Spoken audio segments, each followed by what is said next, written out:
We go in, stay in formation for the sweep. After that, you all know what you're supposed to look for. What was it like going through the process of taking The Walking Dead from comic book into the television show and making sure that the television show kept those fans from the comic book? It's a long process, but I don't know. I mean, it's also a lot of fun. I mean, it's a big learning experience for me. I've never really done anything in television before, so learning the ropes and the ins and outs of that business has been a fun challenge, but still a challenge. I mean, it was always important to me that I maintain all the aspects of The Walking Dead that made it popular to begin with. You seeing this?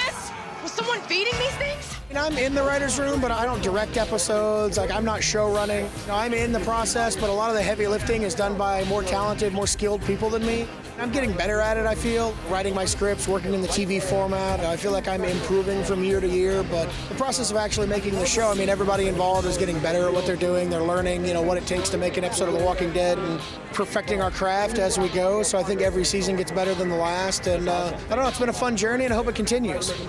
And did you guys realize that the show was going to be as big as it ended up being when you first started? No. I met Robert 12 years ago at a little Comic-Con in Chicago, and we were talking about it. He's like, oh, I got this idea. I'm like, oh, that sounds cool. And the idea that now, on any given episode, 14 million people watch that show live in America, and then another 25 million people watch it overseas, it's insane. It's absolutely insane. But it's an amazing feeling. I have to say, I was impressed. We come from the comic and we've taken it a different way with the TV show, but it's great to be part of it. And Robert, I think, is just such an amazing creator. You know, you look at that comic, he started it in his bedroom on his laptop, and now he's walking around this place and there's people dressed as zombies. You know, the thing he's created is everywhere. So it's just a great ride to be part of that. Now, are you a big fan of The Walking Dead comics? I didn't even know it was a comic book before I first got the audition. And then I was like, oh, wow. So I started to do the research, of course. And then I read a ton of them after I got the part. And of course, it's very visceral. They're so visceral that I had to stop reading them because I started to get confused about what had happened in the show versus what.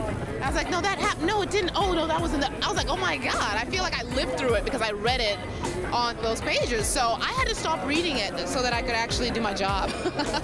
Got to find who did this. They're not going anywhere. We'll find them.